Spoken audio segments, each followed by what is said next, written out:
အပြန်လက်သီးမိုးတွေရွာပြီး flyweight အဆင့်1ကိုအမှတ်နဲ့အနိုင်ယူခဲ့တဲ့ Joshua Ban ပရိသတ်များအားလုံးပဲမင်္ဂလာပါ Georgia MMA Sport Channel လေးကနေပြန်လဲကြိုဆိုလိုက်ပါတယ်အဆင့်1မှာနေပြီးလူတွင်ကျဲလုပ်နေတဲ့ Brandon Rival ကိုတော့ Ban ကကြောင်းမန်းကံမန်းတီအောင်ဆုံးမပေးလိုက်ပြီးဖြစ်ပါတယ်ပွဲမတိုင်ခင်တော့ငါအမေးတွေ့ဘူးနေကြ fighter တွေနဲ့မတူဘူးတော့ဆိုပြီးဂျုံဝါထားတဲ့ Rival လေးခုလောက်ဆိုရင်တော့ဗမာလက်သီးဘယ်လောက်ပြင်းလဲဆိုတာတီးသွားလောက်ပြီဖြစ်ပါတယ်ဒီလောက်ဆိုရင်တော့ Joshua Ban ကရက်တန့်လို့မရတော့ပါဘူးUFC မှာ Ban ကိုရက်တန့်နိုင်မဲ့သူရှိပါဦးမလားဆိုတာမေးခွန်းထုတ်ရတော့မှာဖြစ်ပါတယ်လက်သီးမိုးတွေရွာလိုက်ပုံများ hot low နဲ့အဆင့်1က Rival ခင်ဗျာမျက်နှာကိုကွက်ကနေထိပါတယ်ပွဲမတိုင်ခင်တော့အရမောင်းကွာဟောမှုကြောင့် Ban အတွက်စိတ်ပူမိပေမဲ့တကယ်တမ်းမှာတော့ Ban အကွာဝေးကိုထိန်းကစားပြီး counter shot တွေပဲတောက်လျှောက်ပြန်ပေးသွားခဲ့တာဖြစ်ပါတယ်တကယ်ကိုပွဲကောင်းတစ်ပွဲခံစားခွင့်ရရှိလိုက်တာဖြစ်ပြီးတော့မကြည့်လိုက်တဲ့သူတွေအတွက်ကတော့နစ်နာခဲ့တယ်လို့ပြောရမှာပါတုံးကြီးစလုံး fighter နှစ်ယောက်စလုံးလက်သီးမိုးအပြန်ရသွားခဲ့ပြီးချုပ်ကွက်တွေလုံးဝမမြင်ရပဲ stand fight မှာပဲရှင်ထိုးသွားခဲ့တာဖြစ်ပါတယ်ခြေကန်ချက်တွေလည်းတိတ်မထွက်ခဲ့ပေမဲ့ this fight ရဲ့ night လို့ဆိုရလောက်အောင်တကယ်ကိုပွဲကောင်းတစ်ပွဲကိုခံစားခွင့်ရခဲ့တာပါ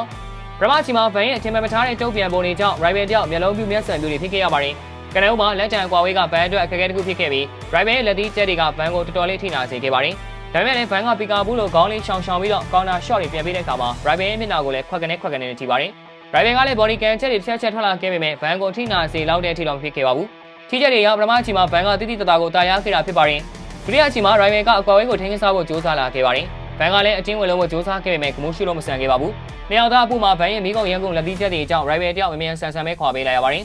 Brandon Rival ဟာဂမိုးရှုလို့ဆန်တဲ့ fighter တယောက်ဖြစ်ပြီးတော့နိုင်လိုစိတ်ပြင်းထန်တဲ့ fighter လည်းဖြစ်တာကြောင့်ကက်ကြီးပွင့်ပြီးအဲ့ချိန်မှာ Ban ရဲ့ counter shot တွေကတော်တော်လေးထိအောင်မှုရှိခဲ့ပြီး rival မျက်နှာကိုထိပါတယ် rival ကလည်း striking ကောင်းတဲ့ fighter ဖြစ်ပြီးတောက်လျှောက်ပြပေးထိုးတက်နိုင်ခဲ့ပါတယ် rival ရဲ့မိုးပြီးဝင်လာတဲ့လက်သီးချက်တွေကြောင့် Ban ကလည်းတော်တော်လေးထိနာခဲ့ပြီး fighter နှစ်ယောက်စလုံးမျက်နှာမှာလည်းချင်းနေခဲ့ပါပြီဒုတိယချီပြီးတဲ့အထိချုပ်ကွက်လုံးဝမတုံးသွားပဲ stand fight မှာပဲပြန်လည်ဆော်သွားခဲ့တာဖြစ်ပါတယ်နောက်ဆုံးချီမှာတော့ Rival ကသတိကြီးထားလာခဲ့ပါတယ်နောက်ပြီးတော့သူ့စိတ်ထဲမှာပွဲကိုပို့ပြီးတော့ဖျက်ချင်တဲ့စိတ်နဲ့ပေါ်လာတာမြင်တွေ့ခဲ့ရပါတယ်Ban ကလည်းပြန်လည်ဖိအားပေးတာမျိုးရှိခဲ့ပေမဲ့စီးလို့ဝါလို့တော့မဟုတ်ခဲ့ပါဘူးနှစ်ယောက်သားပြိုင်ထိုးဆိုင်လို့လာခဲ့ကြပြီးကွင်းထဲကပရိသတ်တွေကလည်းတဝဝနဲ့အားပေးလာကြပါတယ်Rival ကလည်းပညာလက်သီးတွဲလုံးနေတဲ့နောက်ကလိုက်လာတဲ့တောင်ရိုက်ချက်တွေကြားမှာ Ban ကိုပွဲပြဖို့ကြိုးစားခဲ့ပေမဲ့ချင်းလေး Ban ကလည်းတော်တော်လေးမှာပါတယ်နှစ်မိနစ်ကျော်မှာ Ban ရဲ့နှစ်ဆင်းချက်လက်သီးကိုမိပြီး Rival တယောက်နောက်လန်သွားတာများအားရစရာပါ Rival ကလည်းနောက်ပိုင်းမှာ body can ချက်တွေချုပ်လူတွေစက်တိုက်သုံးလာခဲ့တယ်လို့ Ban ကလည်းသတိထားနေခဲ့ရပါတယ်Ban အနေနဲ့တက်လုံတော်တော်လေးကောင်းပုံရပြီးတော့ rival ကိုလုံးဝအမားမခံတာပါ rival ကတော့နိုင်လုံစိတ်တော်တော်ပြင်းထန်ခဲ့ပြီးဒါကပဲသူ့ရဲ့အမားလို့ပြောရမှာဖြစ်ပါတယ် Ban လိုမျိုး fighter မျိုးကို rival အနေနဲ့ဖွင့်ထိုးမဲ့အစားအကွာဝေးကိုထိန်းကစားပြီးအမှတ်ယူရမယ့်နေရာမှာ